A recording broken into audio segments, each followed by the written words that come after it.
Everyone, welcome back my channel. চলে এসেছি আবার একটা লাইভ নিয়ে। 31st তোমরা কে কী করলে, আমি কি করলাম সেগুলোই তোমাদের সঙ্গে একটু শেয়ার করার জন্য চলে এসেছি।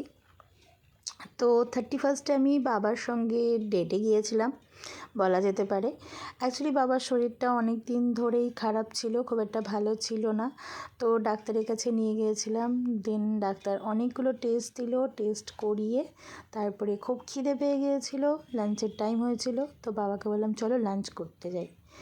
লাঞ্চ করতে তারপরে বললাম যে চলো তাহলে মুভি দেখি। তো দেখেই বুঝতে পারছো একদম প্রিপেয়ার হয়ে যায়নি, একদমই যাই হোক আর কি, ডাক্তারের কাছে যাওয়ার জন্য যেটুকু যাওয়ার, তো সেইভাবেই রেডি হয়ে গিয়েছি। হট করেই প্ল্যান যে মুভি দেখব আর বাবাকে নিয়ে মুভি দেখব।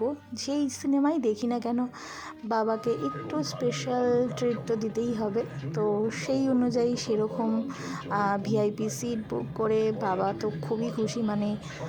অনেক অনেক অনেক বছর পর বাবা ফার্স্ট টাইম কলকাতায় মুভি দেখলো আমার সঙ্গে। মুভিটার নাম ছিল খাদান।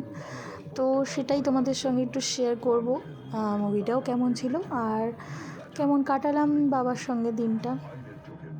অনেক দিন পর রিলিজ হওয়ার অনেক দিন পর দেখছি, 31st দেখছি মুভিটা। সো অনেকের তো দেখা হয়েই গেছে, তোমরা জানোই কীরকম সিনেমাটা। খারাপ লাগলো না, ভালোই লাগলো, বেশ ভালো লাগলো। অবশ্যই অন্য রকম স্টোরি, সেই প্রেম ভালোবাসা, সেই গতানুগতিক সিনেমাটা নয়, একদমই ডিফারেন্ট। তো ভালো লাগলো, খুব যে খারাপ লাগলো সেটা বলবো না। আমার কাছে খারাপ লাগেনি, সবার কাছে কেমন কী লাগলো জানি না। বাট শুরুটাও অন্যরকম ছিল এবং শেষে লাস্টের টুইস্টটা একটু আন্দাজ করতে পারছিলাম, বাট টুইস্টটা আসলো সেটাও অন্যরকম ছিল। তো ভালোই লাগলো। আর এই মুভির গানগুলো তো খুবই ফেমাস হয়েছে। সো আমি ছোট ছোট ক্লিপগুলো নিয়েছি, খুব মজা লাগছিলো, এনজয় করছিলাম। এবং স্পেশালি বাবার সঙ্গে বাবাকে নিয়ে আর কি 31st এইভাবে কাটালাম, মুভি দেখালাম। তার জানি না কতটা জীবনে ইচ্ছে ছিল কি ছিল না, বাট আমি নিজে থেকে খুব খুশি হলাম তাকে এই স্পেশাল ট্রিটটা দিয়ে। বুঝতে পারছি তোমরাও হয়তো বুঝতে পারছো যে এই একটা স্পেশাল যে ব্যাপারটা আর কি বাবাকে দিতে পারলাম, জীবনে কিছু হয়তো করতে পেরেছি। তো সেই জন্যই বাবার সঙ্গে এরকম একটা বাবাকে স্পেশাল দিন দিতে পারলাম। আমার বাবা খুবই খুশি হয়েছে, বাড়িতে এসে সবাইকে বলছিল যে এরকম। হ্যাঁ, শরীরটা খারাপ ছিল, শরীরটা খুব যে ভালো ছিল তা না, তাও বারবার আমি জিজ্ঞেস করছিলাম ঠিক আছে তো ঠিক আছে তো। তো সেইভাবেই বাবাকে নিয়ে আর কি দিনটা কাটালাম। বছরের শেষ দিনটা একটু অন্যরকমভাবে।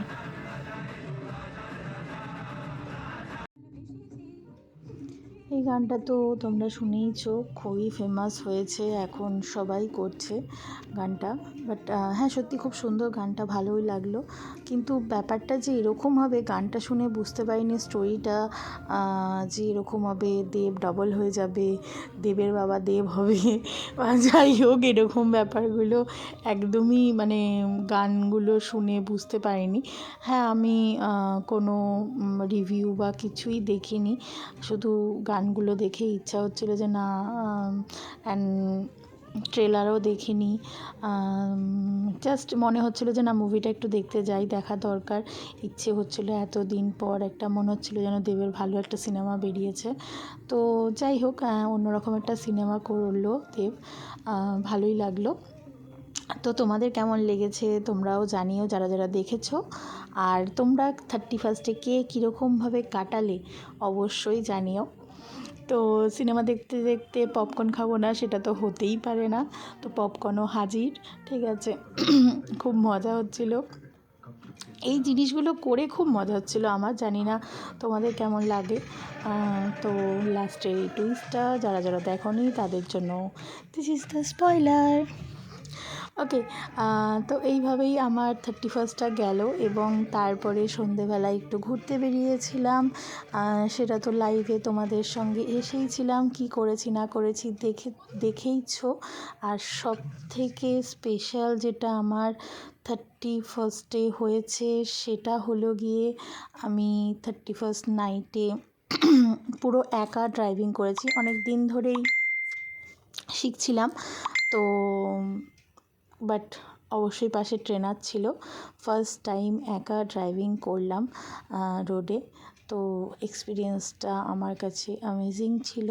হ্যাঁ, আরও প্র্যাকটিস করতে হবে, আরও অনেক প্র্যাকটিস করে করে নিজেকে পাকাপোক্ত করতে হবে।